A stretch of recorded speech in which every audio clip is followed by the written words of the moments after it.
Everyone, welcome back. तो आप में से कई स्टूडेंट्स को आईयूपीएसी नेम लिखने में बहुत दिक्कत होती होगी, तो यहाँ पर मैं आपके लिए लेकर के आई हूँ एक सिंपल सा लेआउट जिसको फॉलो करके आप किसी भी कंपाउंड का, ऑर्गेनिक कंपाउंड का आईयूपीएसी नेम लिख पाओगे। तो अपना जो ये पैटर्न रहेगा, लेआउट रहेगा, कुछ इस तरह से होगा। सेंटर में रहेगा वर्ड रूट। अब ये वर्ड रूट क्या होता है? वर्ड रूट बताता है कि कितने नंबर ऑफ कार्बन्स प्रेजेंट है पेरेंट चेन में, और पेरेंट चेन कौन सी होती है? The longest one. तो यहाँ पर पेरेंट चेन में कितने कार्बन है वो आपको यहाँ पर मिलता है। तो इसे हम इस तरह से डिवाइड कर लेते हैं।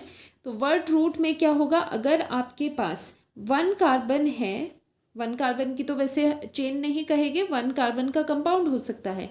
1 कार्बन के लिए जो वर्ड रूट होता है वो होता है मेथ, 2 कार्बन के लिए होता है एथ, और 3 कार्बन के लिए होता है प्रॉप, 4 के लिए ब्यूट।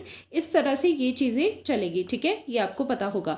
तो पेरेंट चेन में कितने कार्बन्स है उसके अकॉर्डिंग मेन जो वर्ड रूट है नेम का वो डिसाइड होता है। फिर चलते हैं हम अपने सफिक्स पे। तो देखो यहाँ पर 3 मेन चीज़ें हैं। बीच में आता है वर्ड रूट, उसके राइट साइड पे दैट मीन्स एंड पे आता है सफिक्स, और पहले आता है प्रीफिक्स। तो सफिक्स 2 तरह के होते हैं, 1 डिग्री एंड 2 डिग्री, जिन्हें हम कहते हैं primary suffix and secondary suffix. जो प्राइमरी सफिक्स होता है वो अनसैचुरेशन को बताता है कि सैचुरेशन है कंपाउंड में या फिर अनसैचुरेशन है। दैट मीन्स कि सिंगल बॉन्ड प्रेजेंट है, डबल है या फिर ट्रिपल है। तो ये नॉलेज आपको मिलती है 1 डिग्री सफिक्स से। तो अगर सिंगल बॉन्ड है पूरे कंपाउंड में तो हम सफिक्स यूज करते हैं एन, अगर डबल बॉन्ड है तो एन, ट्रिपल बॉन्ड के लिए सिंपली आ जाता है आइन। एंड जो सेकेंडरी सफिक्स होते हैं वो आपको बताते हैं फंक्शनल ग्रुप्स को। अगर कंपाउंड में फंक्शनल ग्रुप्स प्रेजेंट है तो उसके जो सफिक्स होंगे वो सबसे लास्ट में लगेगी, ठीक है, सबसे लास्ट में आप यूज करोगे फंक्शनल ग्रुप्स के सफिक्स को। अब आते हैं प्रीफिक्स पे। पी फॉर पहले, तो प्रीफिक्स कहाँ होते हैं? वर्ड रूट से आगे यूज होते हैं। सफिक्स की तरह ही ये भी 1 डिग्री एंड 2 डिग्री होते हैं। तो 1 डिग्री प्रीफिक्स में क्या होता है? 1 डिग्री प्रीफिक्स में आते हैं जैसे साइक्लो कंपाउंड और स्पाइरो, इस तरह का। तो यहाँ पर ये डिस्टिंग्विश करते हैं कि स्ट्रेट चेन है, ए साइक्लिक है या फिर साइक्लिक है। साइक्लिक कंपाउंड्स में साइक्लो लगाओगे, अगर साइक्लिक कंपाउंड्स नहीं है that means a cyclic compounds है तो आप साइक्लो यहाँ से प्रीफिक्स ड्रॉप करोगे, ठीक है। तो ये आपको सिर्फ साइक्लिक कंपाउंड्स में ही देखने को मिलेंगे। अब जो मेन इंपॉर्टेंट प्रीफिक्स होता है वो होते हैं सेकेंडरी प्रीफिक्स। ये रिप्रेजेंट करते हैं सब्स्टिट्यूएंट्स को, सब्स्टिट्यूएंट्स को। अब सब्स्टिट्यूएंट्स कैसे होते हैं? एग्जाम्पल के लिए सब्स्टिट्यूएंट जो मेन बेसिक होता है दैट इज एल्काइल। एल्काइल में आ जाता है जैसे मिथाइल हो गया, इथाइल, प्रोपाइल। 1 हाइड्रोजन लेस अगर एल्कीन से कुछ है तो उसे कहते हैं एल्काइल। तो और भी सब्स्टिट्यूएंट्स होते हैं, मैंने डिटेल लेक्चर बनाया है, वहाँ पर जाके आप देख सकते हो। ऑर्गेनिक केमिस्ट्री की प्लेलिस्ट में आपको मिल जाएगा। फिलहाल हम लेआउट का डिस्कशन यहाँ पर कर रहे हैं। तो ये आपका मेन लेआउट होता है जिसे आप फॉलो करते हो while writing IUPAC name. Example देखते हैं यहाँ पर।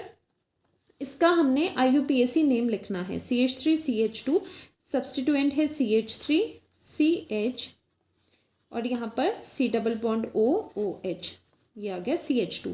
इसका आईयूपीएसी नेम लिखेंगे और साथ में ये वाला लेआउट माइंड में रखेंगे। सबसे पहले बात होती है कि यहाँ पर प्रीफिक्स कौन से हैं और सफिक्स में कौन सा आएगा। तो देखो सिंपल सी बात है, जो सब्स्टिट्यूएंट्स है वो प्रीफिक्स में आते हैं, और अगर कोई फंक्शनल ग्रुप प्रेजेंट है उसे एज सफिक्स एंड में हम लिखते हैं। तो यहाँ पर पहले आपको देखना है सब्स्टिट्यूएंट कौन सा है और फंक्शनल ग्रुप कौन सा है। तो यहाँ पर ये COH क्या है? फंक्शनल ग्रुप है। COH क्या होता है? कार्बोक्सिलिक एसिड, ये एक फंक्शनल ग्रुप है। और फंक्शनल ग्रुप है, साथ में इसी का जो कार्बन है वो प्रायोरिटी होल्ड करता है, उसी के कार्बन से नंबर 1 शुरू होता है। तो ये आ गया 1 2 3 4, नंबरिंग हमने कर दी। अब यहाँ पर जो ये COOH है वो क्या है? फंक्शनल ग्रुप है। और जो ये CH3 है, मैंने कहा था ना जो एल्काइल्स होते हैं वो क्या होते हैं? सब्स्टिट्यूएंट। तो ये CH3 एज सब्स्टिट्यूएंट यहाँ पर काम करेगा। तो इसका जो भी आएगा वो सबसे फ्रंट में आना है, इसका प्रीफिक्स हम सबसे पहले लगाएंगे। तो यहाँ पर देखिए इसका नेम क्या होगा? पहले हम लिखते हैं प्रीफिक्स।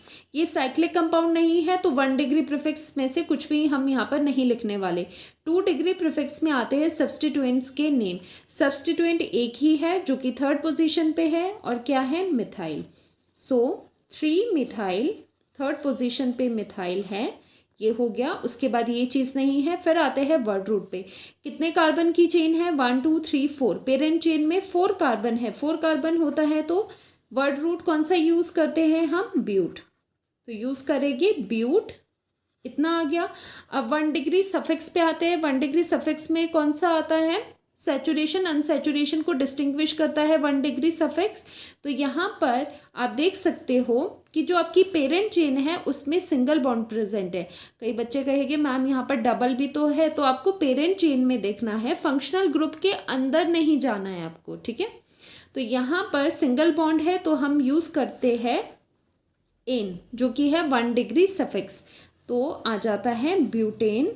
अब देखो जब हम सिंगल बॉन्ड के लिए एन यूज करते हैं तो वहां पर ई होता है। फिलहाल मैंने ई यहाँ पर रखा है। अब आप देखो जो फंक्शनल ग्रुप है, फंक्शनल ग्रुप क्या है यहाँ पर, COH। COH फंक्शनल ग्रुप है, उसका हम सफिक्स यूज करेंगे सबसे लास्ट में। तो जो COH होता है उसके लिए जो सफिक्स होते हैं क्या यूज होता है, ओइक एसिड। तो ये गैप देके होता है। ओइक आपको अपने नाम के साथ ज्वाइन करना है जो नाम चल रहा है, और एसिड आपको अलग से लिखना है। तो यहाँ पर ब्यूटेन हो गया और फर्स्ट पोजीशन पे ओइक एसिड है तो डैश करके 1 ओइक एसिड हम लिखते हैं। तो ये नेम हो गया इसका। अब देखो ई की जो बात है वो क्या होती है, जो ये ई होता है इसे हम ड्रॉप कर देते हैं बिकॉज आगे इसके एक वॉवल है।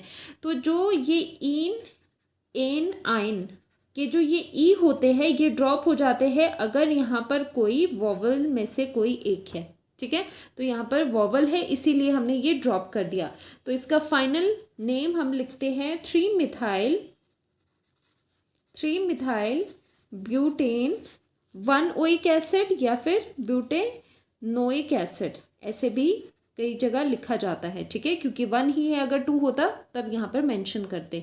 तो इस तरह से ये वाला लेआउट आप यूज़ करते हो IUPAC नेम लिखने के लिए।